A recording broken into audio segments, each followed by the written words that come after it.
Bon, salut tout le monde. Alors, bienvenue pour une nouvelle petite vidéo. Donc là, je vais vous montrer assez simplement comment remplacer un robinet de cuisine. Donc franchement, c'est tout simple. Alors moi, j'ai remplacé le robinet de cuisine, j'ai aussi remplacé le plan de travail et la vasque. Le but de la vidéo, c'est juste de vous montrer comment remplacer un robinet de cuisine. Vous allez voir, c'est tout simple. Donc n'hésitez pas à vous lancer. Franchement, vous allez voir, c'est pas compliqué. En tout cas, passez un bon moment. Profitez bien de la vidéo et à bientôt. Allez, c'est parti.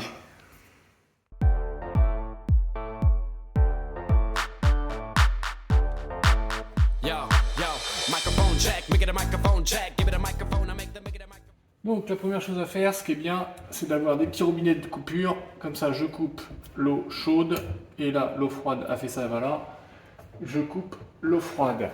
Hop, ensuite, on met un petit coup sur le robinet pour bien purger la pression. Mais là, vu que je suis le robinet juste là, j'ai rien du tout, ça coule pas. Si jamais vous pouvez pas couper sous le robinet, il faut chercher une nourrice dans ce style-là, avec peut-être un robinet qui va à la cuisine, ou alors carrément, sinon l'arrivée générale de la maison. Couper l'arrivée générale de la maison, ça coupe au froid au chaud en même temps. Vous vidangez, et puis voilà. Et maintenant, je vais desserrer ça. Donc normalement, c'est pas serré très fort parce que c'est des joints en caoutchouc. Là et là-bas. Donc là, un petit coup de clé, ça vient tout seul. Le reste, je peux finir à la main. Hop. Voilà, tu vois, même pas une seule goutte d'eau qui tombe. Je crois. Voilà. Tout le robinet, ça fait rentrer l'air, comme ça le tuyau peut se vider. Ici, on va éponger la petite goutte. On fait pareil pour l'autre là-bas. L'autre là-bas, il est un peu moins accessible, mais on peut l'avoir quand même. Je vais le démancher de là, je vais laisser ce flexible là-bas. J'ai deux flexibles parce que moi, quand je vais changer le robinet, je vais avoir que ça en nouveau flexible. Alors, par contre, il va me faire une deuxième clé, je pense. Très probablement. Parce que là, à la main... Ah ben non, si, tu vois, ça se desserre à la main. Après, comme il y a des joints en caoutchouc, il n'y a pas besoin de serrer très fort. Hop, pareil, j'ouvre le robinet d'eau froide, et voilà. Bon, tout est pissé. Celui-là, par contre, il va pas se vider, donc je vais lui mettre un peu la tête en l'air. Voilà. Donc là, mes deux flexibles sont déraccordés. Comment ça se passe ensuite? Attends, je t'emmène. Tu vois, t'as deux tiges filetées avec une espèce de grosse rondelle plastique et métal. Et c'est ça là qui vient serrer le robinet sur l'évier. Enfin, le mitigeur le robinet. Donc là il y a deux tiges filetées, des fois il n'y en a qu'une, ça dépend des modèles. Donc là il faut déraccorder ça, donc c'est avec une clé à pipe de 8 ou de 10 et ça se dessert tout seul. Je vais essayer de te faire ça à une main. Hop. Donc on dessert. Hop, on dessert l'autre aussi. Hop, et là déjà ça commence à se desserrer. Donc maintenant je vais maintenir. Tu vois, regarde. Je maintiens ici. Je desserre les écrous en dessous. Et puis j'enlève le robinet.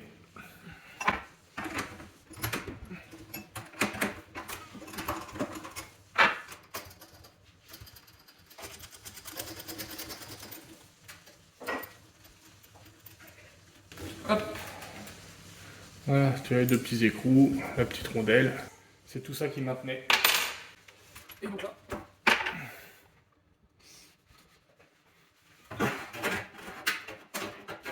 Voilà.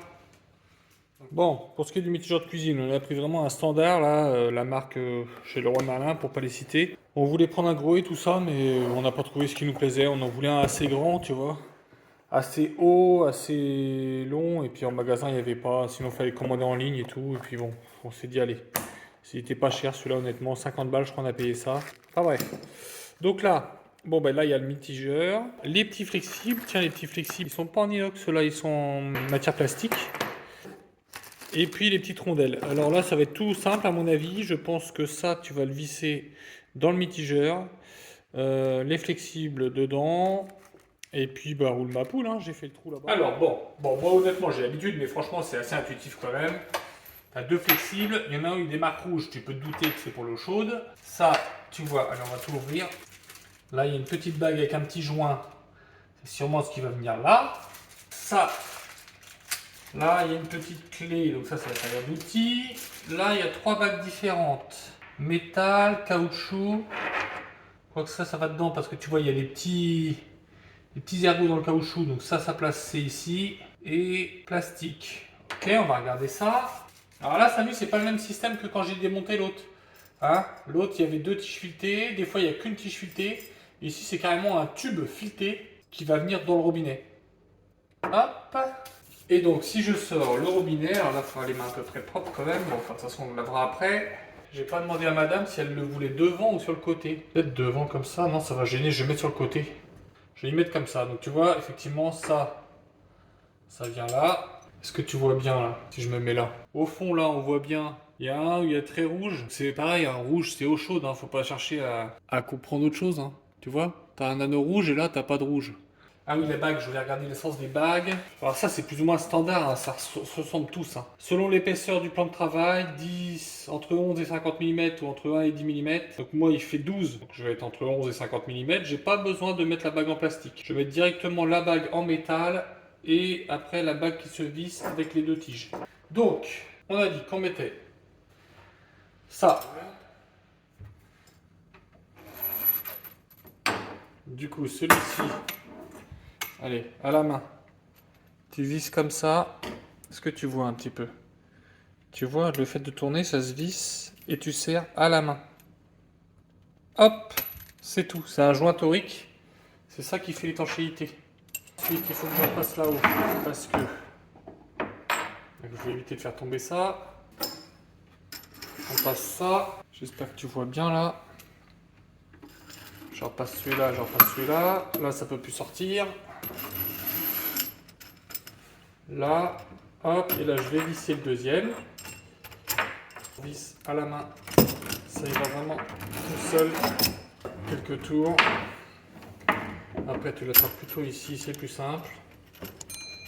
Le tuyau il tourne tout seul, il va se visser. Et quand tu arrives au bout, tu le reprends un peu plus haut et tu serres à la main. Voilà, c'est serré. Ensuite je mets ça là.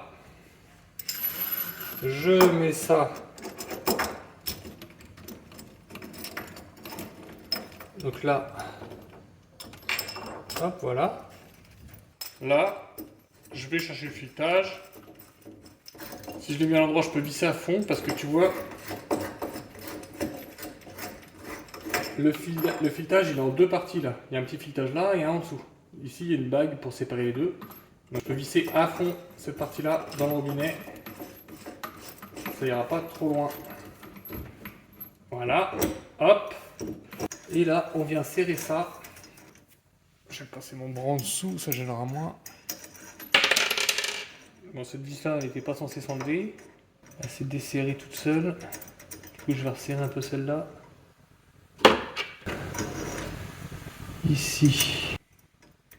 Alors, ce système-là, est-ce qu'il vaut mieux celui-là qu'un autre? Je sais pas. Franchement, là, l'avantage, c'est que tu peux positionner les vis un peu comme tu veux.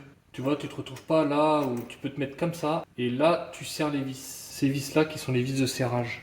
Donc là, pour serrer ça, tu prends soit une clé plate de 8 parce que la clé à pipe, elle doit pas passer, soit un tournevis cruciforme. Parce que quand tu auras l'évier, après, si tu as besoin de changer, c'est l'avantage, c'est que tu peux l'avoir avec un tournevis cruciforme. Voilà. Donc là, tu vois, je vais le visser au tournevis, par exemple. Alors, tu le tiens là-haut pour pas qu'il bouge, tu le serres bien. Voilà, en fait, tu serres, ça vient comprimer le joint torique qu'on avait au-dessus, là. Histoire de faire une étanchéité ici. C'est ça le but. Hein. Voilà. Et donc là, si je te montre en dessous, hop, tu vois un peu le principe. Les 2 vis, ça vient de bien appliquer la bague. Et ça, c'est bien pris en sandwich ici. Alors, je te remets là. Bah là, tu te raccordes à la place. Hein. Donc, même principe. Si tu as passé 22 barrages là, tu fais attention que l'eau soit bien coupée de l'autre côté. Mais de toute façon, vu que tu avais démonté ton robinet, l'eau est forcément coupée. Là, c'est des joints en caoutchouc. Donc, caoutchouc, pas besoin de s'affoler, serré comme un bourrin. Tu serres à la main, un tout petit coup de clé et c'est bon. Alors, l'eau froide est à droite. Moi, je l'ai fait correctement. L'eau froide est à droite parce que dessus, j'ai mon départ pour mon lave-vaisselle.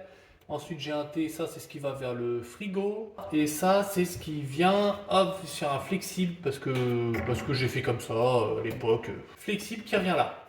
Donc, eau froide, on va le mettre ici. Tu visses. Voilà. franchement, je vais mettre un petit coup de clé, histoire de dire.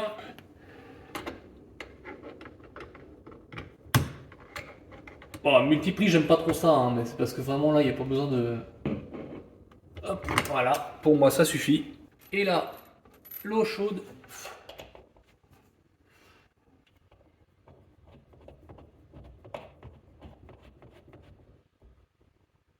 Et là, pareil, petit coup de clé.